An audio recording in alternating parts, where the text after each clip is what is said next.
مولا حسین علیہ السلام کو ان جھوٹی روایتوں کی ضرورت نہیں ہے اپنی شان بنوانے کے لیے۔ صحابی رسول حضرت سیدنا زید بن ارقم رضی اللہ عنہ کا بیان ہے، جب یزیدیوں نے حضرت امام علی مقام سیدنا امام حسین رضی اللہ عنہ کے سر انور کو نیزے پر چڑھا کر کوفے کی گلیوں میں گشت کیا، یعنی پھرایا، اس وقت میں اپنے مکان کے بالا خانے اوپر والے حصے پر تھا۔ جب سر مبارک میرے سامنے سے گزرا تو میں نے سنا کہ سر پاک نے پارہ 15 سورۃ الکہف کی آیت نمبر 9 تلاوت کی۔ ام حسبت ان اصحاب الکہف والرقیم کانوا من آیاتنا عجبا، حوالہ شواہد النبوہ پیج نمبر 231۔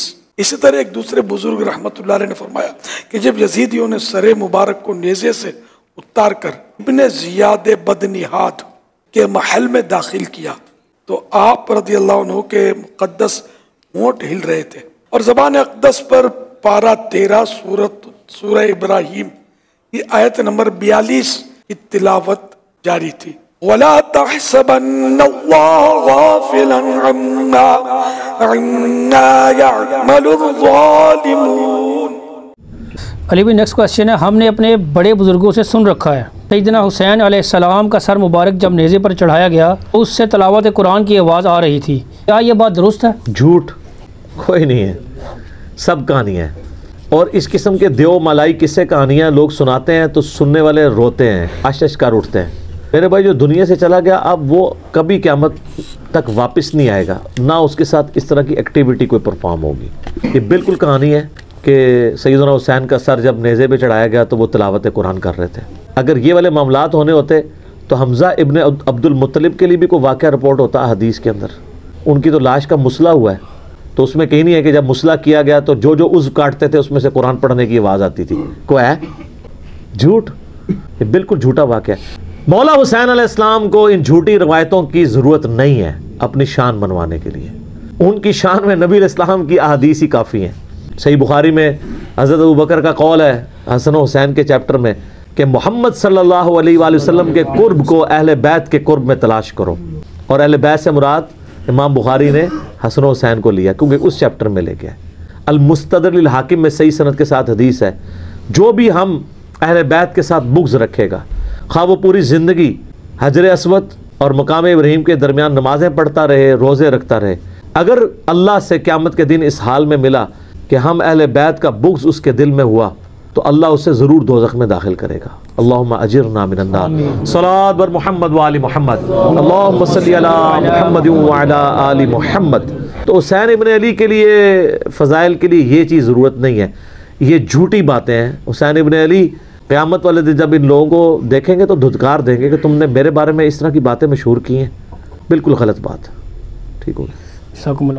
ایک اہل تشیع عالم نے دوران تقریر کہا کہ حضرت امام حسین رضی اللہ تعالیٰ عنہ کا سر مبارک جسم سے جدا ہوا تو بھی آپ کٹے ہوئے سر سے قرآن مجید پڑھ رہے تھے، کیا ایسا ممکن ہے؟ بالکل جھوٹ کا ہے جی، کوئی ایسا ممکن نہیں ہے، اور نہ یہ اس طرح کی کوئی آبزرویشن اس حوالے سے دنیا کے اندر کروائی جائے گی۔ یہ بالکل جھوٹ بولا ہے جس نے بھی بولا ہے۔ اس قسم کی بہت سارے جھوٹ ساروں نے ایون نبی علیہ السلام کے بارے میں کہا آپ کو دفنانے لگے تو ہونٹ ہل رہے تھے، امتی امتی کے الفاظ آ رہے تھے، بالکل جھوٹ ہے۔ بلکہ قاسم نوتوی صاحب نے تو آب حیات میں حیات النبی پہ کتاب میں اتنا غلو کیا، انہوں نے کہا نبی علیہ السلام کی روح بھی جسم سے نہیں نکلی تھی، وہ گلے میں اٹکی رہی تھی اور اسی حالت میں ان کو یعنی زندہ ہی دفنایا گیا۔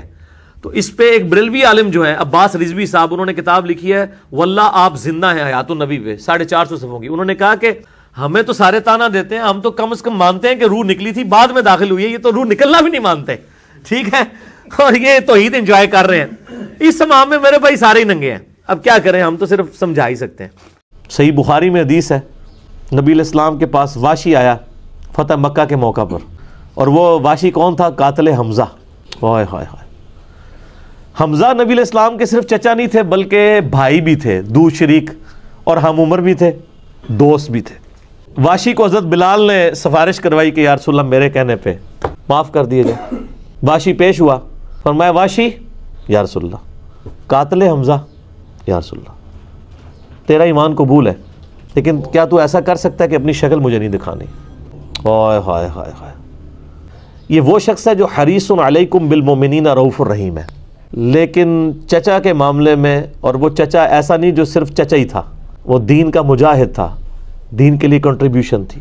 تو نبی علیہ السلام نے قاتل حمزہ کو معاف نہیں کیا، اور فرمایا پوری زندگی پھر واشی سامنے نہیں آیا حضور کے. اب میں تھوڑی سی انجینئرنگ کرتا ہوں کہ انسان کو اپنے چچا سے زیادہ محبت ہوتی ہے یا اپنی اولاد سے؟ مطلب اس پہ تو کوئی دوسری رائے نہیں ہے. جن جن کے بچے ہیں، یعنی میرے بھی اپنے بچے ہیں، آپ میں سے بھی اکثر لوگ شادی شدہ بیٹھے ہیں، آپ خود انالیسس کر لیں. بلکہ اولاد تو بعض کا انسان کو ماں باپ سے آگے ہو جاتی ہے. تو جن لوگوں نے حضرت حمزہ کے ساتھ ظلم کیا اور ان کو قتل کیا، ان کا ایمان قبول نہیں کیا گیا. تو جن لوگوں نے حضرت حسین ابن علی کے ساتھ ظلم کیا یا حضرت علی ابن ابی طالب کو تکلیفیں دی ہیں جو حضور کے بچوں کی جگہ تھے، ان کے بارے میں آپ ایکسپیکٹ کر سکتے ہیں کہ نبی الاسلام کے دل میں ان کے بارے میں کوئی محبت کے جذبات ہوں گے؟ ناٹ ایٹ آل.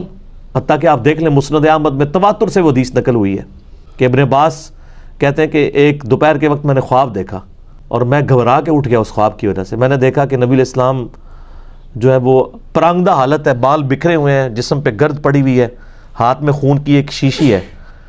اور میں نے کہا یا رسول اللہ میرے ماں باپ قربان، آپ کی کیا حالت ہے؟ تو فرمایا کہ یہ حسین اور اس کے ساتھیوں کا خون ہے جو صبح سے میں کربلا میں سمیٹ رہا ہوں. اور یعنی یہ ایک اللہ کی طرف سے دکھایا گیا یہ تشبیہ. کہتے ہیں میں گھبرا کے اٹھا، میں نے وقت اور تاریخ نوٹ کر لی اور دن بھی. کئی ہفتوں بعد پتہ چلا کہ اسی دن 10 محرم 61 ہجری میں حضرت حسین ابن علی کو شہید کیا گیا. تو حسین ابن علی کی وفات کے اوپر یہ ابن عباس کو خواب میں آنا حضور صلی اللہ علیہ وسلم نے انڈیکیٹر دے دیا ہے نا. اسی حدیث کو نقل کر کے اسماعیل دہلوی، جس کو دیوبند اور اہل حدیث جو اس وقت پریکٹیکلی یعنی ایک سمجھ لیں کہ یزید کے ٹھیکیدار بنے ہوئے ہیں اس کے دفاع کے اوپر، ان کے مشترکہ امام ہے اسماعیل دہلوی، شاہ ولی اللہ دہلوی کا پوتا. اس نے جو کتاب لکھی ہے نا تقویت الایمان، وہ اس کتاب کے اندر ہم نے اس کا جے پی جی بھی لگایا تھا. اس میں اس نے لکھا ہے کہ اس حدیث سے پتہ چلا کہ نبی علیہ السلام وفات کے بعد بھی اللہ کی جنتوں میں حسین کے قتل کی وجہ سے غم زدہ ہیں. اور اس نے بھی لکھا یزید پلید لفظ لکھا. تو یہ میں آپ کو صرف ایک کمپیریزن بتا رہا ہوں کہ انسان کو اپنی اولاد سے جو محبت ہوتی ہے وہ تو آپ سوچ نہیں سکتے.